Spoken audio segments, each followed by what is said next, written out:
Welcome to episode 17 of The Pulpiteer.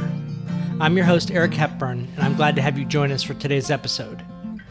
Today's podcast is entitled An Invitation into Love. This week is another live recording, and there is a bit of PSA stuff targeted at the local congregation that probably won't be fully relevant to you, my podcast audience, so thanks in advance for your forbearance. Let's dive in with a poem, The Guest House by Rumi, translated by Coleman Barks. This human being is a guest house. Every morning a new arrival, a joy, a depression, a meanness. Some momentary awareness comes as an unexpected visitor. Welcome and entertain them all, even if they're crowds of sorrows who violently sweep your house empty of its furniture. Still, treat each guest honorably. He may be clearing you out for some new delight. A dark thought, the shame, the malice. Meet them at the door laughing and invite them in. Be grateful for whoever comes, because each has been sent as a guide from beyond. Our episode today begins with a fairy tale, The Hunter and the Foxwoman, as told by Martin Shaw. Once upon a time, a long time ago, there was a hunter. And like you, the hunter was on his way home after a long day at work, feeling tired, his boots wet.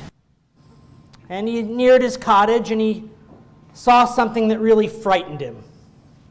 He saw a plume of blue smoke rising from the cottage. So he crept up quietly and he approached the cottage door and he peered inside. And this is what he saw. He saw the table laid, beautifully prepared meal on the table. He saw that someone had gathered together his dirty and tattered clothes and given them a washing, even a little bit of mending. Whoever had prepared the meal had cleaned up the kitchen a bit. Well, he was surprised. No one had ever shown him this kind of kindness before. That's the important bit. No one had ever been kind like this to him before. So he goes back out in the woods the next day, and this continues. He continues to come home and find this lovely place set for him by unknown hands. Now, I suspect you wouldn't have waited as long as he did, but toward the end of the week, he had an idea. I think I'll come home early. Now, I'm guessing you guys might not have waited 3 or 4 or 5 days, but the hunter did. He's a patient man. So he waited, and he snuck home early. The plume is coming out of the thing, and he creeps up to the door, and he opens the door, and he sees, standing at the counter in the kitchen, back turned to him, a woman with a river of dark red hair flowing down her back.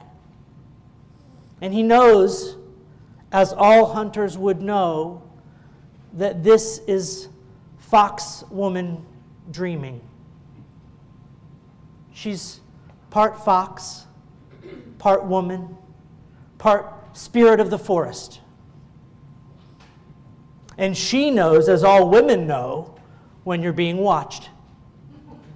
So she turns, very self-possessed, very nonchalant, towards him and says,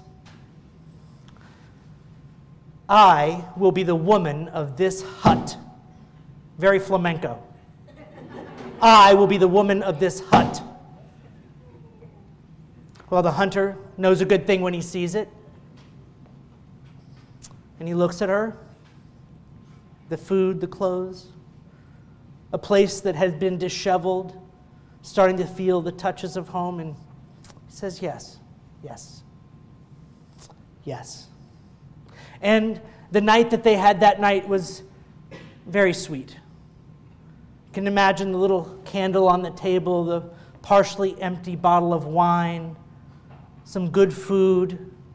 Turns out she knows a lot of jokes. Turns out he knows a few stories. Turns out she knows a few old songs. And as they are sharing with each other, you begin to sense the swan feather cloak of love wrapping itself around them as they shared this evening together. It's the kind of evening that leaves all of us a little bit jealous in its wake. So, now here's the thing that you need to know about the foxwoman. She had a pelt, and here's how she managed it. You all have pelts. So she took her pelt and hung it on the back of the front door. It just hung there, a deep red glimmering, emitting sparks of red firelight from the pelt. And if any of you have been close to a fox, you'll know that a fox's pelt gives off a powerful, regal, and natural aroma. It's a strong thing, a powerful thing. So as their life in the hut together goes on and the pelt stays there on the door, it begins to permeate everything in the hut. The hunter smells it on his clothes. He smells it in his beard. The smell starts to permeate everything. He can't get the smell out of his nose. And one night at dinner, it's starting to get to him a bit, and he turns and he says this. "Oh, star-bright love of my life, you are whiter than the swan on the pool, more tuneful than the fiddle. When I first laid eyes on you, I believed that the moon herself had fallen from the sky into a field of wild flowers and began singing a song, an ancient song that I had waited my whole life to hear. But there's just this one thing. There's just this one thing. It's the pelt. It is awfully strong. I'm not saying the pelt is a bad thing. I'm not suggesting that you should burn the pelt. I'm simply wondering if, given a tight domestic situation such as we have here, if it might not be possible to, I don't know, hang the pelt outside of the house or hang it in a tree nearby. I was wondering about that. Well, the foxwoman looks at him like you look at him, with that look of disappointment. And she thinks to herself, maybe it's just a phase. She doesn't say anything. She doesn't move the pelt. Time goes on. The days turn into more weeks. It begins to become an obsession for the hunter. He can't stop smelling the pelt, even when he's out in the woods hunting. It's all he can smell. And he can't stop perseverating about it in his own mind. So imagine the scene. They're at dinner again. The little candle is there. The bottle of wine is there. And maybe the hunter's had a bit too much to drink. And the floweriness has left his language. And some of the kindness has oozed out of his heart. And he's at the table and he says,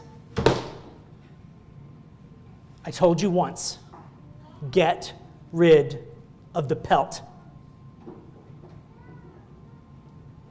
They go to bed that night. Hunter wakes up. Foxwoman is gone. The pelt is gone. And the scent is gone.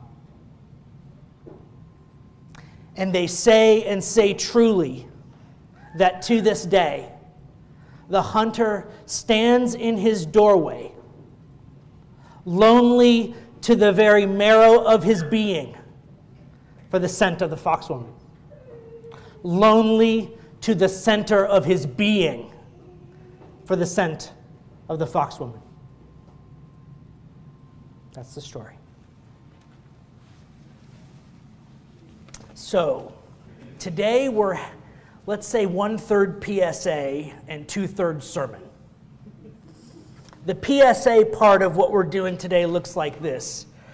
As I said, we're talking about the soul matters topic. So I owe you, especially the new among us, a little explication about what soul matters is and why I think it matters enough to sit up here and talk to you about it. So Soul Matters is a curriculum developed by a group of UU ministers. They put a lot of effort and energy into it and a lot of love and attention and kindness, and I think it shows through in the quality of the work. So every month, from the month of September that we're in now through the month of June, they produce a packet. To save printer ink, I didn't produce the pretty cover page. This is just the text version for me. But this packet can be whatever you need it to be in the following way.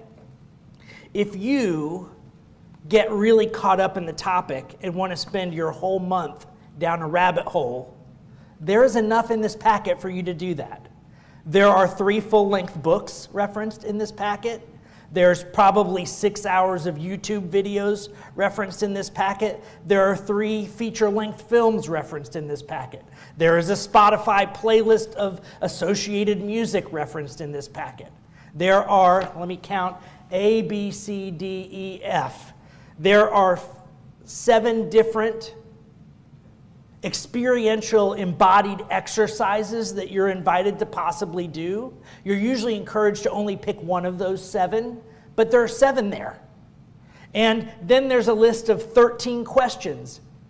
And you're invited to look at those questions and pick a question that resonates with you and have that question be something that you reflect on, meditate on. Now, let's get down to the brass tacks of busy people.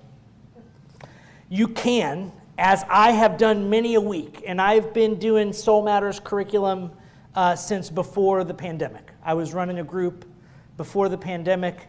We transitioned to online, and I continued doing that work for the last several years that I was at the First UU Church of Austin. And some weeks, you're meeting on Monday night, and Monday afternoon, you're like, oh heck, I didn't get there yet. And you go and read a little bit, and you pick an exercise that you think you can do in 37 minutes. And then you pick a question, the first one that pops off the page at you, and you write a paragraph so you can show up to group not entirely unprepared. And there's no shame in that.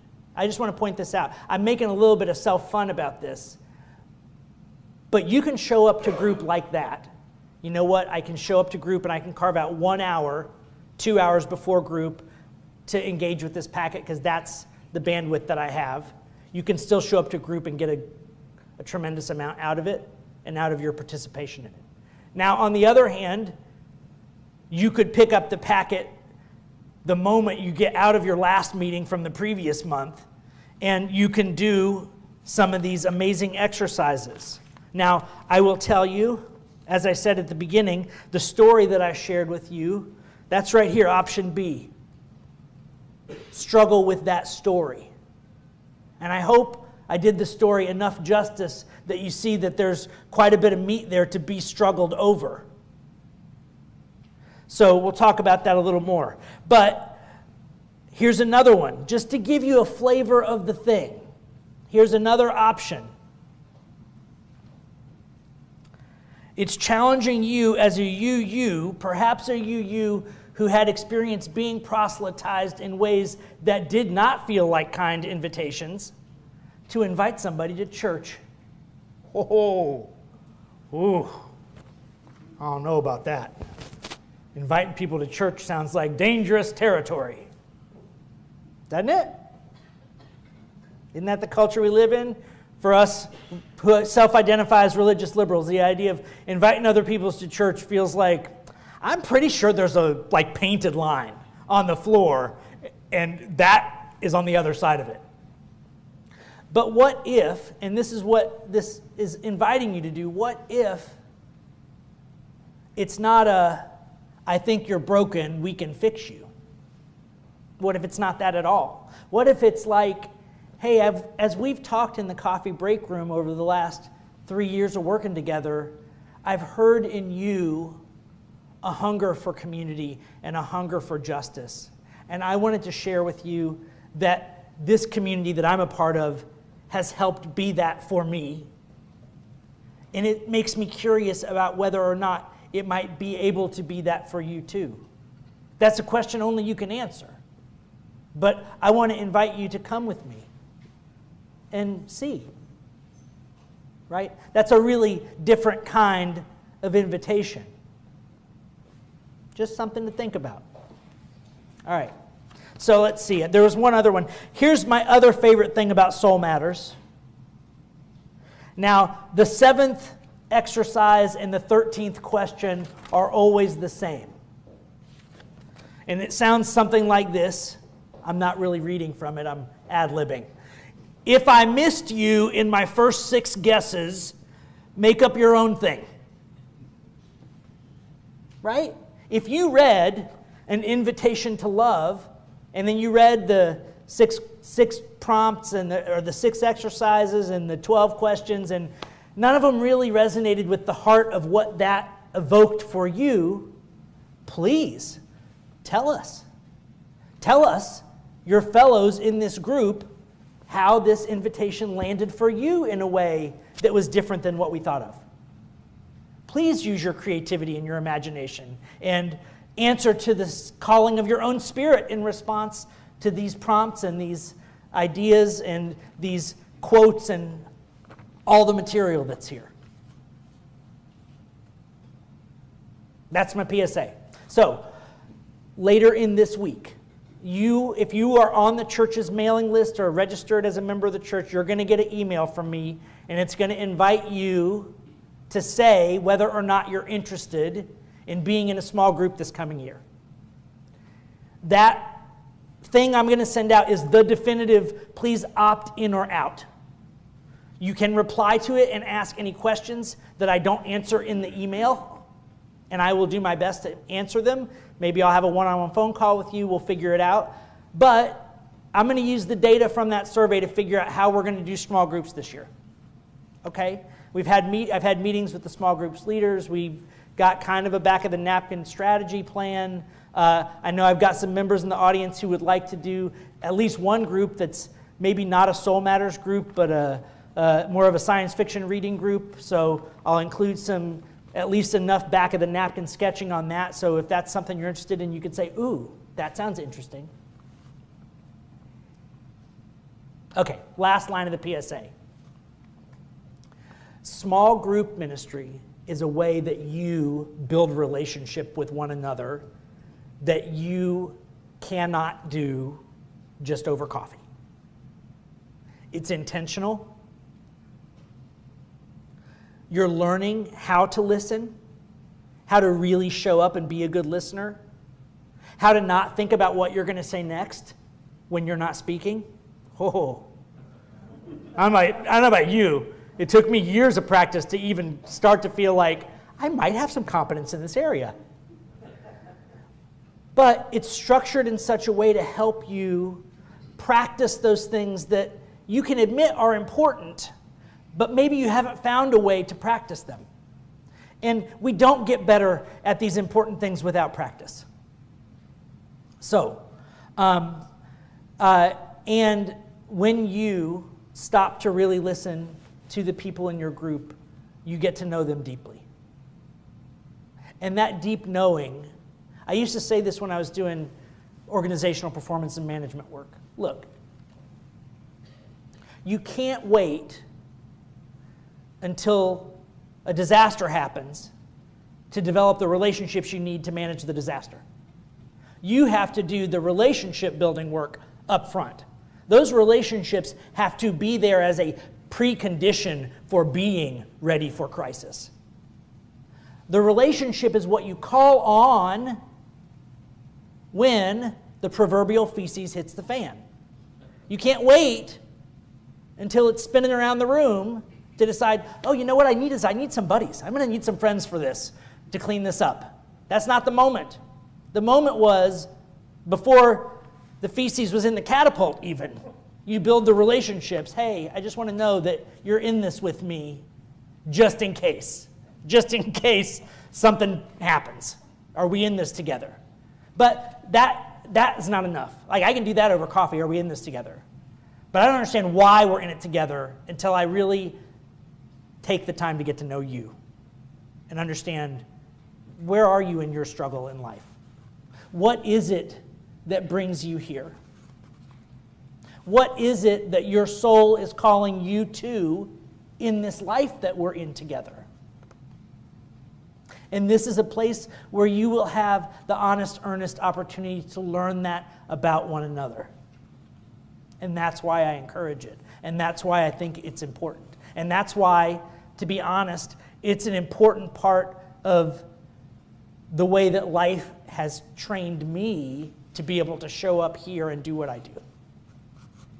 So, PSA over. Now I'm going to do the non-PSA portion, but I'm going to still use this.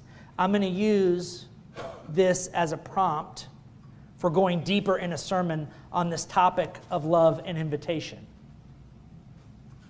So as I said, exercise number, what was it? I think it was B this month. Exercise B was struggle with this foxwoman story. How is this story trying to offer me a message of comfort, a message of challenge, or reconnection with an important memory? What have I lost through my decisions to disinvite the difficult? Where am I being invited to embrace and invite the full experience of something, the parts that are easy and beautiful, as well as the parts that stink? Well, it's not going to surprise y'all that I'm in an option 7/13 kind of mood this morning. Those questions didn't do the trick for me, so I got my own question here. All right. It sounds a little something like this.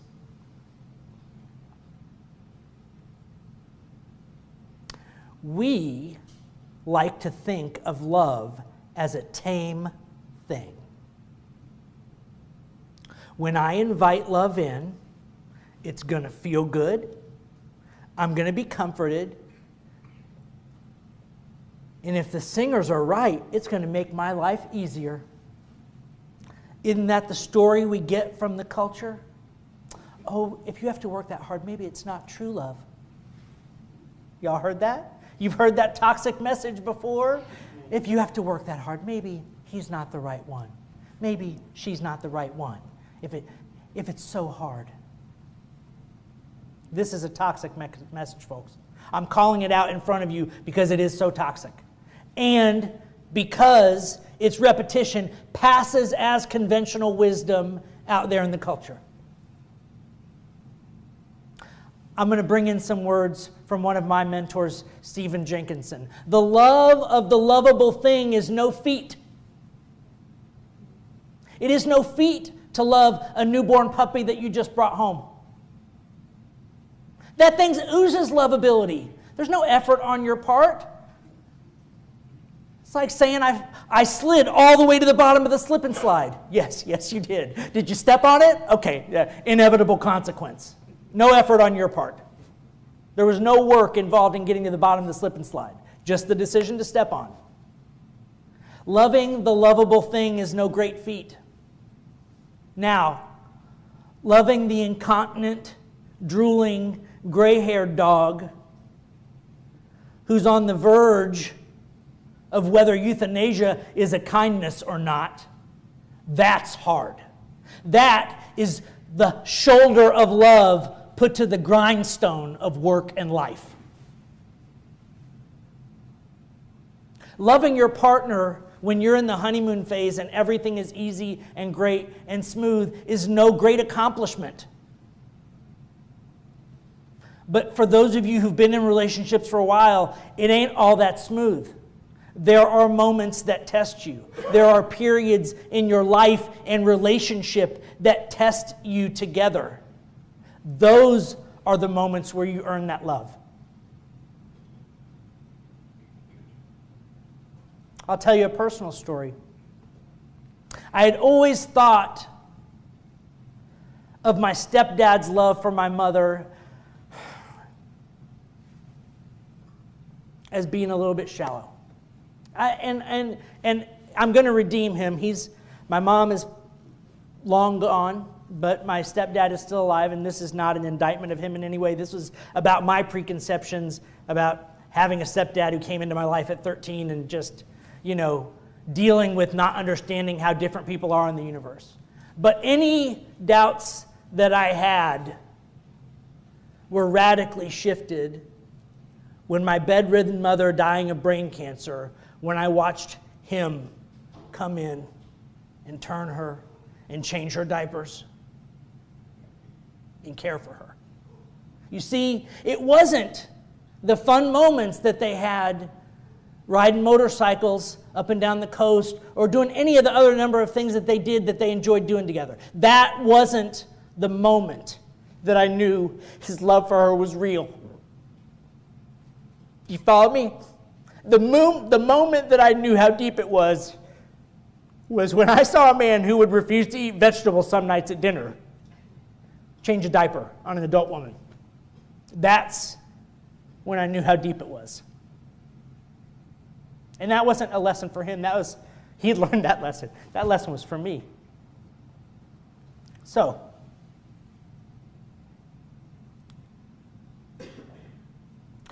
we want to think that when the pelt of love is hung on the back of our hut door, it's going to make the cottage smell like potpourri or grilled onions or whatever our favorite smell is. That's what we want to imagine. That's what the fairy tales in our culture inspire us to imagine. What if love always smells like a wild beast? What if love is an invitation to a level of uncertainty that you would normally not endure or entertain? The deeper, the less conditional your love is, the more unruly things it will ask of you.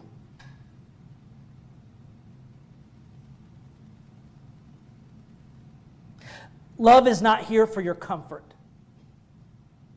And love, I'm not saying love is never a comforting thing. That moment when you see deep love between people you care about or directed at yourself is deeply comforting.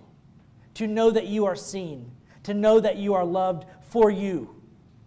That is a deeply comforting thing. But what love demands of you, the flip side of that comfort, is rarely a comfortable thing.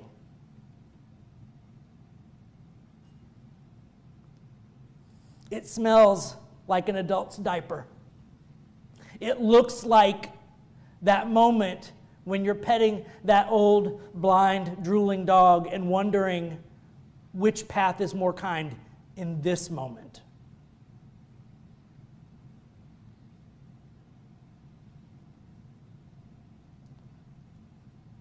Now, I hope that through both the Rumi poem that we read and through the story that I shared with you, that you're starting to suspect what I'm trying to get at today. I'm just so grateful to have a mentor like Lou Sneed, who pokes me very gently at the end of some Sundays with questions like, what is it that you...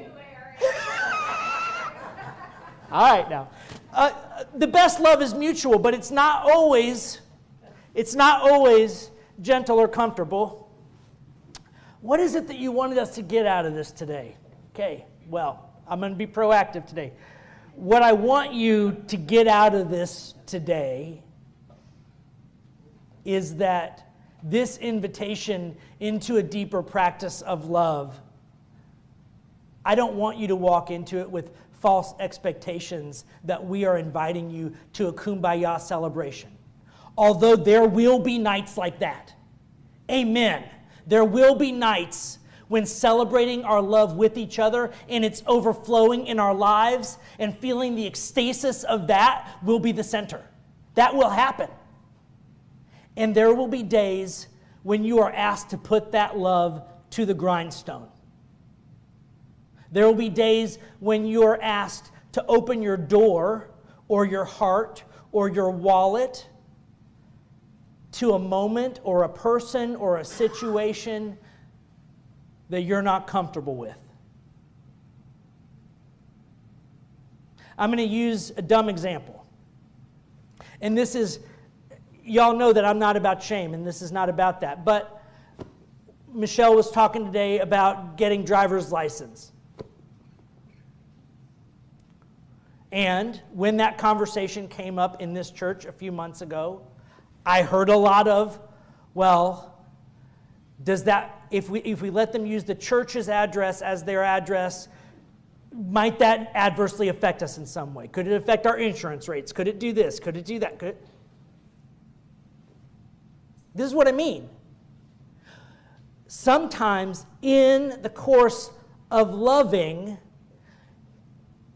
you are going to be asked to put some things that you genuinely are concerned about at risk.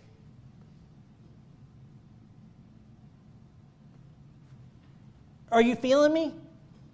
Because if you think that we're going to do this work together and you're going to continue your quiet, unperturbed life, you've hired the wrong guy.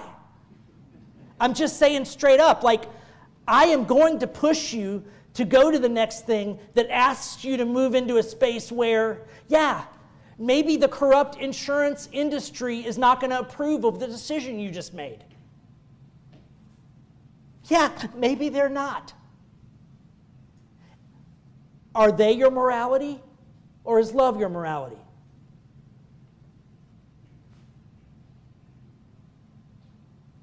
Now,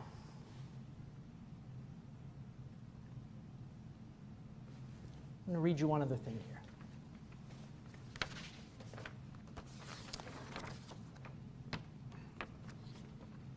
This is a poem called Clearing by Martha Postlewaite.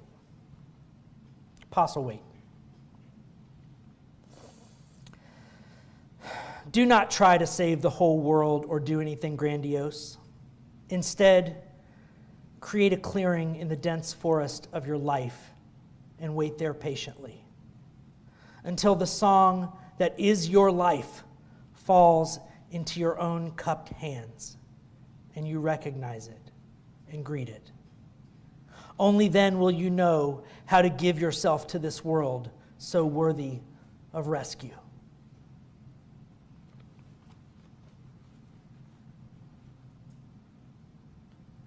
Only then will you know how to give yourself to this world so worthy of rescue. Until next time, thank you for joining us on The Pulpiteer. The Pulpiteer podcast is a production of the San Gabriel Unitarian Universalist Fellowship of Georgetown, Texas. If you'd like to support the podcast, you can make a donation at sangabrieluu.org/give. The podcast is hosted by Spotify, and theme music is by John Faber. Live recordings co-produced by Frank Sanders, Keith Hutchinson, and Rob Berthold. The podcast is written, produced, and performed by Eric Hepburn.